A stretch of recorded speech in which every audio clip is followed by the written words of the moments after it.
तो मूवी के स्टार्ट होते ही हमें बताया जाता है कि आज से तकरीबन 5 साल पहले गॉडजिला और कोंग की बहुत बड़ी फाइट हुई थी, जहां पर गॉडजिला कोंग को हराने के बाद समंदर की गहराइयों में चला गया था और बस उसी दिन के बाद गॉडजिला का कुछ भी पता नहीं चल पाया, किसी ने नहीं देखा उसे। और उसके बाद हमें 5 साल बाद का सीन दिखाया जाता है, जहाँ पर हम एक आइलैंड को देखते हैं जो कि कोंग का घर था असल में। और यहाँ पर हम देखते हैं कि कोंग का साइज अब पहले से काफी बड़ा हो गया है। इसके बाद कोंग सोकर उठता है और पानी में काफी एंजॉय करता है। वहीं पर हम एक छोटी बच्ची को देखते हैं जो कोंग को काफी अच्छी लगती थी। वो दोनों काफी अच्छे फ्रेंड्स भी थे और कोंग उस बच्चे की कोई बात नहीं टालता था, उसकी सारी बातें मानता था। लेकिन ये बच्ची ना तो बोल सकती है और ना ही कुछ सुन सकती है। और यहाँ पर हम कोंग को बहुत ज्यादा अग्रेसिव पाते हैं। कोंग बहुत ज्यादा गुस्से में होता है और वो एक ट्री को खेड़ कर आसमान की तरफ फेंकता है, जिससे एनर्जी वॉल टूट जाती है। और यहाँ पर हम ये जान पाते हैं कि असल में कोंग को इस टाउन के नीचे रखा गया था ताकि गॉडजिला फिर से वहाँ पर ना आ जाए, क्योंकि ये दोनों टाइटन्स एक दूसरे को फील कर सकते हैं, तो कहीं ये दोबारा से न लड़ पड़े। अब क्योंकि कोंग पहले से काफी बड़ा हो गया था साइज में, इसीलिए डिसाइड किया जाता है कि उसे यहाँ से कहीं और शिफ्ट कर दिया जाएगा। इसके बाद हमें एक लड़का दिखाया जाता है जो कि एक कंपनी के लिए काम करता था और वो बेसिकली एक हैकर भी था। और जिस कंपनी में वो काम करता था वो काफी मॉडर्न चीजें बनाया करती थी, लाइक मशीन्स, रोबोट्स एक्सेट्रा। लेकिन उस हैकर को अपनी कंपनी पर थोड़ा बहुत डाउट होता है कि कंपनी कोई ऐसी चीज बना रही है जो नहीं बनानी चाहिए, इसीलिए वो कंपनी का सारा डाटा हैक कर लेता है, जिससे उसे पता चलता है कि ये कंपनी किसी काफी बड़े ऑब्जेक्ट को हांगकांग शिफ्ट कर रही है।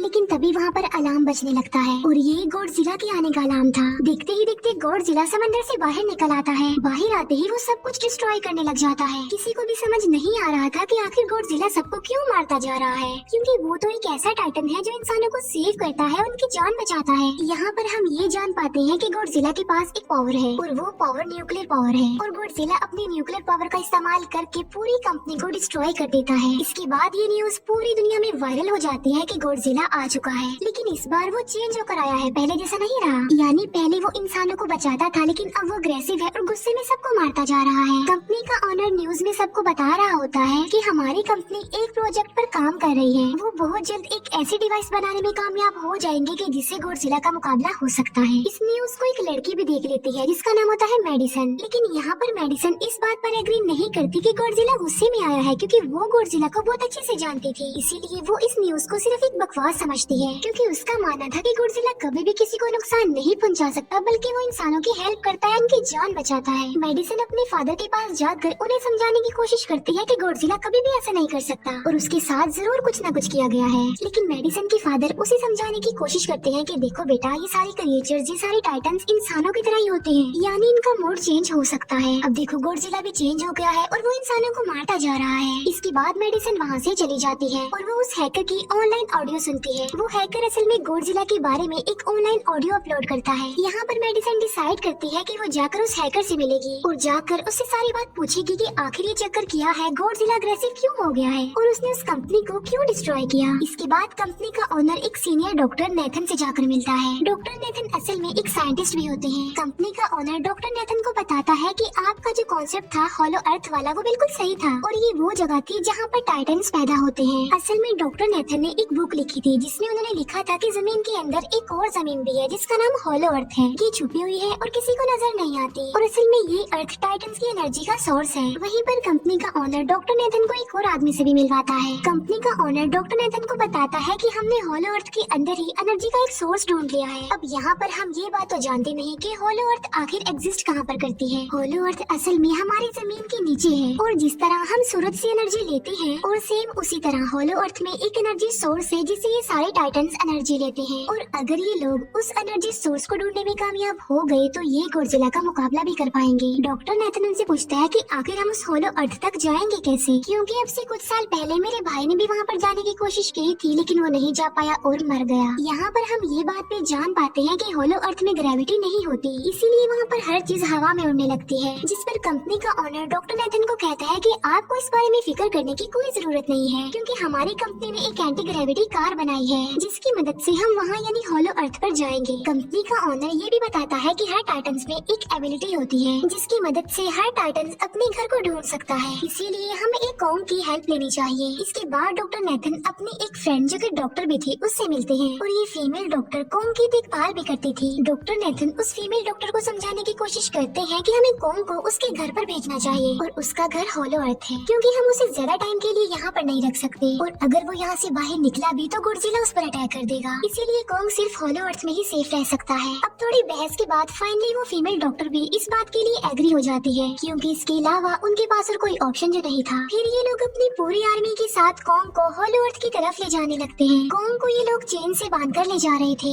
कॉन्ग की फ्रेंड यानी वो छोटी बच्ची कॉन्ग से इशारों में बातें करती है। बच्ची बताती है कि कॉन्ग को गुस्सा आ रहा है क्योंकि उसे जंजीरों से बांधा हुआ है। आर्मी का लीडर उस फीमेल डॉक्टर को कहता है कि हम गॉडजिला के रास्ते से नहीं गुजरेंगे और हम किसी दूसरे रास्ते से ही जाएंगे ताकि गॉडजिला को पता न चल पाए। जिस पर वो फीमेल डॉक्टर कहती है कि जी हाँ बिल्कुल हमें ऐसा ही करना चाहिए, क्योंकि गॉडजिला और कॉन्ग की काफी पुरानी दुश्मनी है, क्योंकि वो दोनों ही खुद को मॉन्स्टर्स का किंग समझते हैं और अगर वो दोनों एक दूसरे के सामने आ जाते हैं तो तबाही मचा देंगे। फिर हम मेडिसन को देखते हैं जो कि अपनी फ्रेंड को लेकर उस हैकर से मिलने जाती है। यहाँ पर वो हैकर उन लोगों को बताता है कि असल में कंपनी एक काफी बड़ी चीज बना रही है और उस चीज को बनाकर हांगकांग शिफ्ट कर दिया जाएगा। लेकिन गॉडजिला को ये बात पसंद नहीं आई, इसीलिए उसने उस कंपनी पर अटैक करके उसे डिस्ट्रॉय कर दिया। फिर हम देखते हैं कि कॉन्ग वाले शिप में अलार्म बजने लगा है। वो बच्ची फीमेल डॉक्टर को बता रही होती है कि गॉडजिला आ रहा है। डॉक्टर नेथन कहता है कि अब क्योंकि गॉडजिला बाहर आ रहा है तो हमें कॉन्ग को भी आजाद कर देना चाहिए, यानी उसकी चेन्स खोल देनी चाहिए ताकि वो गॉडजिला का मुकाबला करके हम सबको बचा ले। और अब फाइनली गॉडजिला बाहर आ जाता है जो एक शिप को डिस्ट्रॉय करते हुए आगे बढ़ रहा था उन लोगों की तरफ। जब कॉन्ग को पता चलता है कि गॉडजिला आ रहा है तो वो जोर से चिल्लाने लगता है, लेकिन उसे तो चेन से बांधा गया था। फिर ये लोग गॉडजिला पर रॉकेट और मिसाइल से अटैक करते हैं, जिसका गॉडजिला पर जरा भी असर नहीं होता। जो उन लोगों के प्लेन्स होते हैं गॉडजिला उन्हें भी डिस्ट्रॉय कर देता है। और अब गॉडजिला कॉन्ग वाली शिप की तरफ बढ़ रहा था। गॉडजिला उन लोगों की सारी शिप्स को डिस्ट्रॉय कर देता है और यहाँ पर गॉडजिला उनकी शिप को पलट देता है, जिससे कॉन्ग और बाकी लोग समंदर में डूबने लगते हैं। फिर वो लोग कॉन्ग की चेन्स को खोल देते हैं ताकि कॉन्ग गॉडजिला का मुकाबला करके उन सबको बचाए। फिर गॉडजिला और कॉन्ग की ग्रेट वॉर होती है, जिससे कॉन्ग गॉडजिला को समंदर में काफी नीचे फेंक देता है। फिर वो पलटी हुई शिप को सीधा करता है ताकि सब लोगों की जान बच सके। लेकिन गॉडजिला एक बार फिर से उठता है और वो उस शिप की तरफ जा रहा था जिसमें वो बच्ची थी। और यहाँ पर कॉन्ग एक शिप से दूसरी शिप पर जंप करके फाइनली उस शिप तक पहुँच जाता है जहाँ पर गॉडजिला आ रहा था। यहाँ पर कॉन्ग गॉडजिला को एक जोरदार पंच मारता है। फाइट बैक करते हुए गॉडजिला भी कॉन्ग को मारता है, जिससे कॉन्ग नीचे गिर जाता है। कॉन्ग एक बार उठकर फिर से गॉडजिला को मारता है और गॉडजिला जाकर समंदर में गिरता है। इस बात से गॉडजिला को काफी गुस्सा आ जाता है और यहाँ पर वो अपनी पावर यानी न्यूक्लियर पावर का इस्तेमाल करता है। ये देखकर कॉन्ग जल्दी से अपनी जान बचाने के लिए पानी में कूद जाता है। गॉडजिला की जो न्यूक्लियर पावर की लाइट होती है वो हर जगह फैल जाती है। सब लोग उसे देखकर काफी हैरान रह जाते हैं और यहाँ पर हमें अंदाजा हो जाता है कि गॉडजिला कितना ज्यादा पावरफुल है। फिर समंदर के अंदर ही उन दोनों के बीच फाइट होने लगती है। गॉडजिला तो पानी में सांस ले सकता था, लेकिन कॉन्ग जो कि इंसानों की तरह था वो पानी में सांस नहीं ले सकता था, इसीलिए कॉन्ग हारता हुआ नजर आ रहा था। फिर गॉडजिला कॉन्ग को मारने के लिए उसे समंदर की गहराइयों में लेकर जा रहा होता है। वो फीमेल डॉक्टर कहती है कि हमें जल्द से जल्द कॉन्ग की हेल्प करनी चाहिए वरना गॉडजिला उसे मार डालेगा। फिर ये बहुत सारे मिसाइल को समंदर में ब्लास्ट कर देते हैं, जिससे होता ये है कि कॉन्ग अपनी जान बचाने के लिए बाहर आ जाता है। फिर डॉक्टर नेथन ऑर्डर देते हैं कि सब कुछ ऑफ कर दो, सारे इंजन सारी मशीन्स को शट डाउन कर दो, ताकि गॉडजिला ये समझे कि हम लोग हार चुके हैं और मर चुके हैं। और तब ये लोग सारी चीजों को शट डाउन कर देते हैं। तब गॉडजिला कॉन्ग को गुस्से में देखता है और फिर वहाँ से चला जाता है। फीमेल डॉक्टर कहती है कि अगर हम आगे बढ़े तो गॉडजिला हमें फिर से फील करके हम लोगों पर अटैक कर देगा, तो अब हम कैसे आगे बढ़े और हम कॉन्ग को कैसे ले जाएंगे। जिस पर डॉक्टर नेथन कहते हैं कि हम कॉन्ग को उड़ा कर लेकर जाएंगे। दूसरी तरफ हम देखते हैं कि मेडिसिन अपने फ्रेंड्स के साथ उस कंपनी में घुस गई है, ये चेक करने के लिए कि आखिर ये कंपनी कौन सी चीज बना रही है जिस पर गॉडजिला को गुस्सा आया और उसने अटैक कर दिया। वहाँ पर उन लोगों को एक काफी बड़े एनिमल के अंडे भी मिलते हैं और फिर जैसे ही उन लोगों को अंडे मिलते हैं उनका डोर लॉक्ड हो जाता है। असल में जहाँ ये लॉक्ड हो जाते हैं वो एक मशीन होती है जो इन लोगों को अंडों समेत काफी तेजी से हांगकांग लेकर जा रही थी। फिर हम देखते हैं कि हेलीकॉप्टर्स के जरिए पूरी आर्मी कॉन्ग को होलो अर्थ के पास पहुंचाने में कामयाब हो जाती है। वो लोग कॉन्ग को कहते हैं कि वो होलो अर्थ वाले केव में चला जाए, लेकिन कॉन्ग वहाँ पर जाने के लिए इनकार कर देता है। फिर ये लोग डिसाइड करते हैं कि वो उस बच्ची के थ्रू कॉन्ग को कहेंगे कि वो वहाँ पर चला जाए, क्योंकि कॉन्ग उस बच्ची की कोई बात नहीं टालता था। साथ में कॉन्ग को ये भी कहा जाएगा कि आपकी फैमिली भी वहाँ पर है, आप जैसे और भी क्रिएचर्स हैं वहाँ पर। और यहाँ पर कॉन्ग उस केव में जाने के लिए एग्री हो जाता है और यहाँ पर कॉन्ग उस होलो अर्थ वाली केव में चला जाता है और ये लोग भी अपनी एंटी ग्रेविटी कार की मदद से कॉन्ग के पीछे पीछे जाते हैं। होलो अर्थ एक अलग तरह की दुनिया थी। अब क्योंकि उन लोगों के पास एंटी ग्रेविटी कार्स थी, इसीलिए उनकी जान बच जाती है। और होलो अर्थ में अलग अलग तरह के मॉन्स्टर्स भी थे और तभी एक फ्लाइंग मॉन्स्टर उनकी एंटी ग्रेविटी कार पर अटैक कर देता है। वो मॉन्स्टर उस बच्ची पर भी अटैक करने वाला होता है, लेकिन कॉन्ग उस मॉन्स्टर को पकड़ लेता है और उसे मार डालता है और बाद में उस मॉन्स्टर का सर ही धड़ से अलग कर देता है। इसके बाद कॉन्ग तेजी से आगे बढ़ने लगता है, जबकि बाकी सब भी कॉन्ग के पीछे पीछे जाते हैं। अब होलो अर्थ पर ग्रेविटी ना होने की वजह से वहाँ के सारे पत्थर हवा में उड़ रहे होते हैं। मेडिसन और उसके फ्रेंड्स हांगकांग पहुंच जाते हैं और यहाँ पर उन लोगों को उस कंपनी के सीक्रेट वेपन के बारे में पता चल जाता है। गॉडजिला को मारने के लिए इस कंपनी ने एक और गॉडजिला बनाया है और इस नए गॉडजिला का नाम होता है मेगा गॉडजिला। और इस मेगा गॉडजिला को कंट्रोल करने वाला वो आदमी होता है जिसे उस कंपनी के ऑनर ने डॉक्टर नेथन से मिलवाया था। मेगा गॉडजिला की पावर्स को चेक करने के लिए वहाँ पर एक स्कल क्रॉलर को छोड़ दिया जाता है। मेगा गॉडजिला यहाँ पर अपनी पावर्स का इस्तेमाल करके स्कल क्रॉलर को मार डालता है, लेकिन यहाँ पर एक गड़बड़ हो जाती है और वो ये कि उन्हें मेगा गॉडजिला को चलाने के लिए और ज्यादा पावर चाहिए थी और वो पावर सिर्फ और सिर्फ हॉलो अर्थ में थी। और यही वजह थी कि कंपनी का ऑनर उस एनर्जी सोर्स उस पावर को ढूंढ रहा था ताकि वो मेगा गॉडजिला को दोबारा से जिंदा कर सके। इसके बाद हम देखते हैं कि मेगा गॉडजिला एक्टिवेट हो गया है। मेगा गॉडजिला के जिंदा होते ही गॉडजिला उसे फील कर लेता है और इसीलिए वो हांगकांग जहाँ पर वो मेगा गॉडजिला था उसी तरफ बढ़ने लगता है। होलो अर्थ दिखने में काफी खूबसूरत थी और होलो अर्थ में जो एनर्जी सोर्स था वो एक पहाड़ में था। कोंग उस पहाड़ की तरफ जाता है और उसके डोर को ओपन कर देता है और जोर से धाड़ता है। कोंग को वहाँ पर एक वेपन मिल जाता है जो कि एक एक्स थी और ये एक्स कोई नॉर्मल एक्स नहीं होती बल्कि ये गॉडजिला की बॉडी से बनाई गई होती है जो कि बहुत पावरफुल होती है। कोंग उस एक्स को लेकर एक जगह पर बैठ जाता है बिल्कुल किंग की तरह। गॉडजिला जो कि हांगकांग पहुंच गया था और अब वो मेगा गॉडजिला की तरफ बढ़ रहा था, जिससे सब लोग अपनी जान बचाने के लिए इधर उधर भागने लगते हैं। दूसरी तरफ कोंग को एनर्जी सोर्स भी मिल जाती है और यहाँ पर उसे ये भी पता चलता है कि एनर्जी सोर्स उसकी एक्स को भी चार्ज कर सकता है, क्योंकि उसकी एक्स चार्ज होने के बाद ही चल सकती है और चार्ज होने के बाद वो और ज्यादा पावरफुल हो जाती है। गॉडजिला को ये बात भी पता चल जाती है कि होलो अर्थ में कोई आया है, जिससे गॉडजिला अपनी न्यूक्लियर पावर जमीन पर मारता है, जिससे वो न्यूक्लियर पावर जमीन को फाड़ती हुई कोंग के पास पहुंच जाती है। कंपनी की एक फीमेल ऑनर उन लोगों के साथ ट्रेक करती है। वो इस एनर्जी का थोड़ा सा सैंपल अपनी कंपनी के पास भेज देती है ताकि वो लोग मेगा गॉडजिला को एक्टिवेट कर दें। हालांकि फीमेल डॉक्टर उसे ऐसा करने से मना करती है, लेकिन वो उसकी एक नहीं सुनती और जब उस लड़की को रियलाइज होता है कि यहाँ पर गॉडजिला भी आने वाला है तो वो वहाँ से भागने लगती है। लेकिन तभी कोंग उसकी कार को पकड़कर उसे डिस्ट्रॉय कर देता है। कोंग अपना एक्स लेकर गॉडजिला से लड़ने के लिए तैयार हो जाता है, क्योंकि इस न्यूक्लियर पावर के जरिए गॉडजिला ने कोंग को लड़ने का इशारा दिया था। फिर कोंग वहाँ से भागते हुए हांगकांग हो जाता है। कोंग गॉडजिला पर अटैक करता है, लेकिन बाय मिस्टेक उसकी वो एक्स एक बिल्डिंग में फंस जाती है और मौके का फायदा उठाकर गॉडजिला कोंग को नीचे गिरा देता है और यहाँ पर इन दोनों के बीच जबरदस्त फाइट होती है। गॉडजिला कई बार अपनी न्यूक्लियर पावर का इस्तेमाल करके कोंग को मारने की कोशिश करता है, लेकिन कोंग बहादुरी से मुकाबला करते हुए हर बार बच जाता है। फिर कोंग अपनी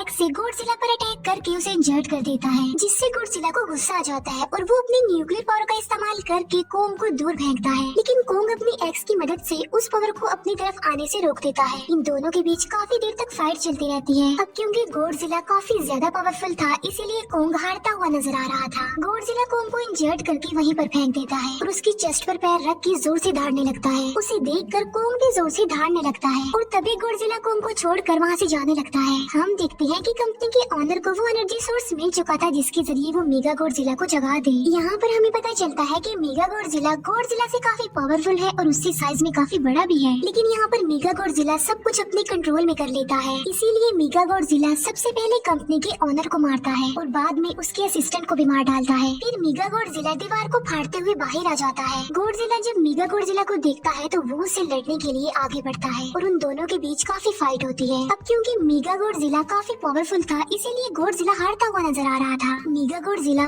को बहुत ज्यादा मारता है और उसे नीचे गिरा देता है। मेडिसन और वो हैकर मेगा गॉडजिला की पावर्स को ऑफ करने की कोशिश करते हैं, लेकिन वहाँ पर सारी मशीन्स में कोड्स लगे हुए थे। दूसरी तरफ हमें कोंग दिखाया जाता है जो कि लड़ने की वजह से काफी इंजर्ड हो गया था और उसकी हालत काफी खराब थी और वो ऑलमोस्ट मरने ही वाला था। वो बच्ची कोंग की हार्ट बीट सुनती है तो सबको बताती है कि कोंग की हार्ट बीट आहिस्ता आहिस्ता कम होती जा रही है, जिस पर डॉक्टर नेथन कहते हैं कि हमें कोंग को बचाने के लिए उसे एक काफी बड़ा इलेक्ट्रिक शॉक देना होगा। और ये लोग कोंग को शॉक उसी एंटी ग्रेविटी कार से देते हैं, जिससे कोंग को काफी बड़ा झटका लगता है और वो दोबारा से उठकर खड़ा हो जाता है। वो बच्ची इशारों में कोंग को कहती है कि देखो गॉडजिला हमारा दुश्मन नहीं है, वो हमारा फ्रेंड है, इसीलिए जाओ और उसकी हेल्प करो। तब कोंग गॉडजिला को बचाने के लिए चला जाता है। मेगा गॉडजिला अपनी न्यूक्लियर पावर का इस्तेमाल करके गॉडजिला को बस मारने ही वाला होता है कि तभी वहाँ पर कोंग आ जाता है और कोंग यहाँ पर गॉडजिला को बचा लेता है। गॉडजिला फौरन समझ जाता है कि मुझे और कोंग को साथ मिलकर लड़ना चाहिए, लेकिन मेगा गॉडजिला इतना ज्यादा पावरफुल था कि वो इन दोनों पर भारी पड़ रहा था। कोंग को अपनी एक्स नजर आती है, लेकिन मुसीबत की बात तो ये है कि वो चार्ज नहीं होती। लेकिन कोंग फिर भी उस एक्स से मेगा गॉडजिला पर अटैक कर देता है, लेकिन मेगा गॉडजिला कोंग को मारता है और वो कोंग को बस मारने ही वाला होता है कि तभी कोंग उसे ऐसा करने से रोक लेता है। अब क्योंकि मेडिसन और उस हैकर से वो मशीन बंद नहीं हो रही थी जिससे मेगा गॉडजिला की पावर्स को कम किया जाए, इसीलिए वो गुस्से में आकर उस मशीन पर पानी डाल देते हैं, जिससे मेगा गॉडजिला थोड़ी देर के लिए ऑफ हो जाता है। और इसी बात का फायदा उठाकर गॉडजिला गोडजिला अपने न्यूक्लियर पावर के जरिए कोंग की उस एक्स को चार्ज कर देता है और अब कोंग के पास पावर आ चुकी थी, इसीलिए वो मेगा गोडजिला को तबाह बर्बाद करके रख देता है। उसके हाथ पैर तोड़ देता है और उसके सारे बॉडी के पार्ट्स अलग अलग कर देता है और लास्ट में वो मेगा गोडजिला का सर भी उखेड़ कर फेंक देता है। अब क्योंकि मेगा गोडजिला मर चुका था तो सब कुछ नॉर्मल हो जाता है, लेकिन तभी गोडजिला फिर से खड़ा हो जाता है और कोंग भी अपनी एक्स लेकर गोडजिला से लड़ने के लिए तैयार हो जाता है। अब क्योंकि उन दोनों ने एक दूसरे की हेल्प की थी, इसीलिए वो नहीं लड़ते। गोडजिला वापस समंदर में चला जाता है जहाँ से वो आया था, और जबकि कोंग अब हमेशा के लिए होलो अर्थ में चला गया है और कोंग उस छोटे बच्ची को भी अपने साथ वहाँ पर ले गया है। और इसी के साथ ही इस मूवी का यही पर एंड हो जाता है।